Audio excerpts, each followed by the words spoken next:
নমস্কার বন্ধুরা, দেখে নেব আপনার আজকে দিনটা কেমন যাবে। Divine and spirit guide please help me. দুটি কার্ড নেব। দেখুন, এর জন্য নিলাম, একের জন্য নিলাম, আর 2 নাম্বারের জন্য নিলাম। ঠিক আছে, আর যারা 2 নাম্বার চয়েস করবেন আলাদা আলাদা দুটো নিলাম। যারা 1 নাম্বার কার্ডটা নিয়েছেন, দেখুন তাদের আজকের দিনটা দেখুন, আজকের দিনটা আপনারা খুব ইমোশনালি খুব হাইট রাখছেন নিজেদেরকে। ইমোশনালি নিজেদেরকে খুব হাইট রাখছেন, আর যেখানে আপনাদেরকে কিন্তু ডিভাইন বা অ্যাঞ্জেল আপনাদেরকে একটা সুযোগ দিচ্ছে। ঠিক আছে, আপনাদেরকে বলছে যে আপনারা যদি কিছু মনে করেন যে আপনারা কিছু ভুল করেছেন, কারোর সাথে খারাপ ব্যবহার করেছেন, ঠিক আছে, তো বা আপনার সাথে যারা খারাপ ব্যবহার করেছে তাদেরকে ক্ষমা করে দিন যে কোনো মূল্যে।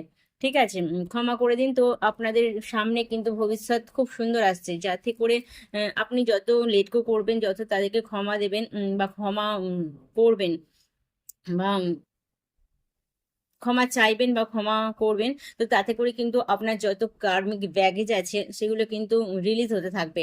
আর আপনি যেভাবে ইমোশনালি নিজেকে হাইড করে রেখেছেন, খুব রূঢ় বা একটা বেশ দৃঢ় সংকল্প রেখেছেন, কাউকে উম, অতটা বেশি লাভ এনার্জি আপনি দিতে প্রস্তুত না, দিতে চাইছেন না, কারণ কি আপনি কোনো জায়গা থেকে খুব ধাক্কা খেয়েছেন লাভের জায়গা থেকে। তো সেই জায়গাটাও আপনি রিলিজ করুন কিন্তু। ঠিক আছে, তো আপনার ভবিষ্যৎ মানে আপনার সামনের দিনগুলো খুব উজ্জ্বল আসছে। আপনি যে কোনো বিষয়ে কিন্তু ভীষণভাবে গ্রোথ করতে পারবেন। ঠিক আছে, 2 নম্বর যারা নিয়েছেন তাদের জন্য দেখে নেব। দেখুন, তাদের আজকে দিনটা অত্যাধিক টেনশন করছেন। যতটা টেনশন না করলে কিন্তু চলবে, সব বিষয়ে কিন্তু আপনি একটু কনফিউজড মাইন্ড সেট করে চলছেন। মনটা আপনার একদমই ভালো নেই। হতে পারে আপনার ফ্যামিলি নিয়ে কোনো কনফিউজড আছে, ফ্যামিলির সাপোর্ট সেরকম ভাবে আপনি পাচ্ছেন না, ফ্যামিলিতে একটা ডিস্টার্ব চলছে। ঠিক আছে, তো এখানে সাজেশন হিসাবে আপনাদেরকে এটাই বলবো, দেখুন আপনারা অত্যাধিক চিন্তা করছেন, যতটা চিন্তা না করলে চলবে।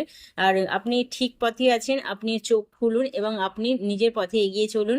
ফ্যামিলির মানুষদেরকে আপনি একটু ম্যানেজমেন্ট করে চলুন, সকলের সাথে মানে ছোট বড় যারাই আছে তাদের সাথে সম ব্যবহার করুন। ঠিক আছে, তাদের সকলের চাহিদাটা কি অ্যাডজাস্টমেন্ট করে চলার চেষ্টা করুন, তো ফ্যামিলিতে একটা বন্ডিং শুরু হবে। কারণ আপনি ফ্যামিলিতে আপনি কিন্তু একজন ম্যাচুরিটি লেভেলে আছেন, যেখানে কিন্তু আপনাকে সবাই মান্যও করে, এবং সেখানেই কিন্তু আপনাকে বেশি করে সেটা দায়িত্ব নিতেও হচ্ছে। তো আপনি নিতে থাকুন।